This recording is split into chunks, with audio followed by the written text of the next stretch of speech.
Jadi ada beberapa pertanyaan yang akan ditanyakan. Sudah siap, Pak Dinda? Sudah bisa. Oke, baiklah. Kita mulai saja. Boleh. Oke. Pertanyaan pertama, menurut kamu, apakah kegiatan menyuruh siswa mengamati langsung lingkungan sekolah sudah sesuai dengan langkah pembelajaran di modul ajar? Jelaskan alasannya. Baik Bu, menurut saya ya untuk mengamati langsung lingkungan sekolah sesuai dengan modul ajar itu cukup sesuai karena pada mata pelajaran atau materi school buildings itu dapat dilihat pada bagian pertama itu ada beberapa kata yang sesuai dengan lingkungan sekolah, yaitu flag, classroom, school-yard, garden, dan lain sebagainya. Di sini saya meminta anak-anak untuk memperhatikan beberapa lingkungan sekitar. Saya ambil mudahnya aja di ruangan sekolah, di ruangan kelas, yaitu ada meja, kursi, papan tulis, dan lain sebagainya. Saya meminta anak-anak itu untuk mengubahnya dulu ke bahasa Inggris, baru diubah ke bahasa Indonesia. Dan anak-anak itu cukup aktif Bu, soalnya mereka itu sudah paham, sudah mengenal, jadi mereka itu mudah untuk mengartikan dari Indonesia ke bahasa Inggris.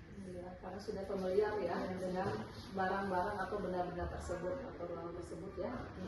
Oke, baiklah. Pertanyaan berikutnya nomor 2. Saat kamu menyuruh siswa mendeskripsikan benda dari bahasa Indonesia ke bahasa Inggris, kenapa kamu memilih memberikan daftar kosakata terlebih dahulu? Apakah tidak lebih baik mereka mencari sendiri?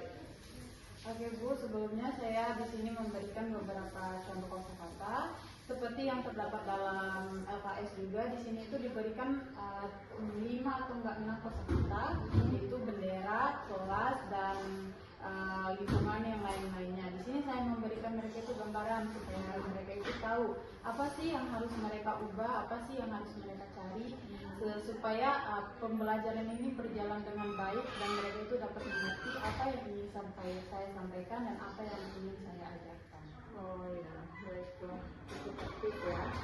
Oke, berikutnya untuk pertanyaan ketiga, untuk soal true or false, kenapa kamu memilih mengerjakannya secara individu, padahal di modul tertulis berkelompok? Apa pertimbangan kamu?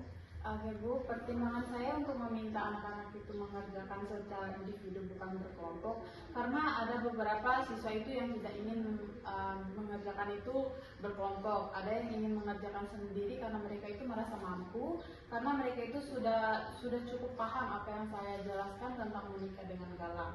Mereka itu juga sudah terbiasa karena mereka itu dari awal itu sudah saya suruh untuk mengisi atau mengubah bahasa dari bahasa Indonesia ke bahasa Inggris. Sebelumnya juga saya sudah mengajarkan true or false itu di materi atau modul yang studi habit. Jadinya mereka itu sudah terbiasa, oh true dan false itu seperti ini, dan mereka itu cukup memperhatikan true or false ini di Monica atau dialognya Galang yang sudah ada di halaman 206. Oh, berarti untuk pertanyaan true false itu relatif gampang untuk individu ya, nggak perlu diajarkan secara berkelompok. Oke, berikutnya pertanyaan keempat.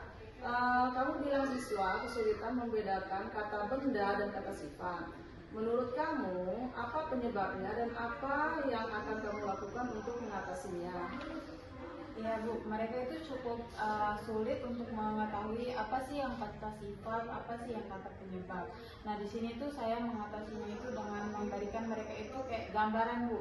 Ini loh kata sifat, ini loh kata benda gitu. Jadinya mereka itu nggak saya suruh langsung kerjain, tolong kerjain apa itu kata sifat, tolong kerjain apa itu kata benda. Tapi saya itu menjelaskan, gini loh ada yang anak-anak ini loh yang kenapa bisa menjadi kata sifat dan kenapa bisa menjadi kata benda.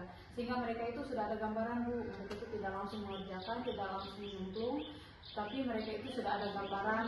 Saya yang bisa kayak di Monita Galang ini juga kan ada kata sifat, ada kata benda, jadinya mereka itu sudah tahu, sudah paham, tidak terlangsung nyebur, tidak langsung nyemplung gitu Bu. Sudah dibedakan sebelumnya yang mana jenis kata benda, yang mana jenis kata sifat ya. Sudah anak-anak berarti sudah paham betul mengenai perbedaan kedua jenis kata itu ya. Oke. Yang berikutnya soal nomor 7. Media ajar apa saja yang kamu gunakan untuk mengajarkan materi arah dan posisi, dan mengapa kamu memilih media tersebut?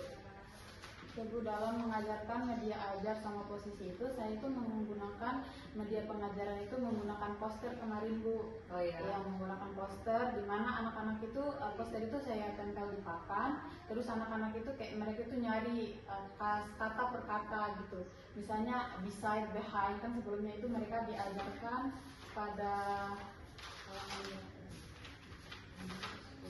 direction ya.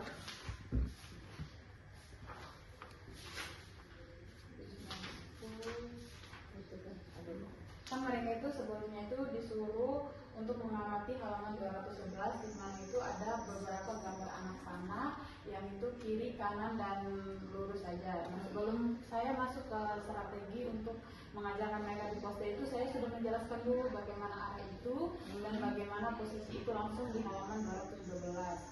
Nah, dalam saya mengajarkan atau memberikan materi itu ada mereka itu sudah paham, Bu, oh ini yang left, ini yang right, dan ini yang beside dan sebagainya.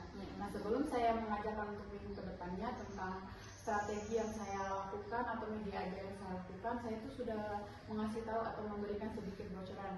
Minggu depan kita akan melakukan sedikit game, yaitu kita akan menempel poster, kalian yang akan menempel mana kata yang sesuai dengan ini, dan dalam melakukan sesinya itu mereka itu cukup aktif, Bu, soalnya ada beberapa yang tahu. Nah, misalnya kayak contohnya itu saya itu memberikan satu poster itu yang dimana itu kucing di atas meja. Nah, mereka itu tahu, mereka itu punya kemauan sendiri mengambil kamus. Nah, mereka cari, setelah itu mereka itu angkat tangan, kalau udah sesuai saya suruh mereka itu maju untuk menempel, kalau enggak duduk lagi untuk mencari yang cocok, Kata yang tepat ya. Ya.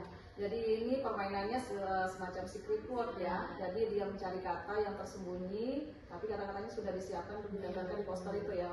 Sangat bagus sekali ya, sangat menarik. Berikutnya pertanyaan terakhir ya. Dari semua yang sudah kamu lakukan, observasi, deskripsi, true false, soal arah, apakah menurut kamu tujuan pembelajaran di modul sudah tercapai? Bukti apa yang menunjukkan hal itu? Oke, Bu, izin menjawab. Dari semua yang sudah saya lakukan itu, baik observasi, deskripsi, true false, soal tentang arah dan posisi, saya itu menurut saya itu siswa itu sudah cukup aktif, sudah cukup mengerti. Soalnya mereka itu untuk mengajarkan true and false itu mereka itu bisa, untuk menjawab arah dan posisi itu mereka cukup mampu Ya. Dan juga dalam yang saya lakukan itu nilai mereka itu rata-rata di atas 95, tidak ada yang bawah. Soalnya mereka itu mau.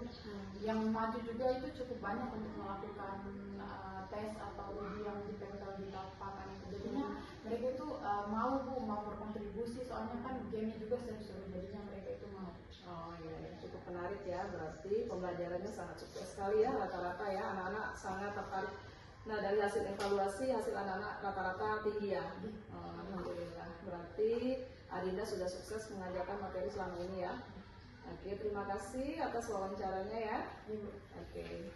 Terima kasih atas partisipasinya. Sekian penutupan dari saya. Wassalamualaikum warahmatullahi wabarakatuh. Waalaikumsalam.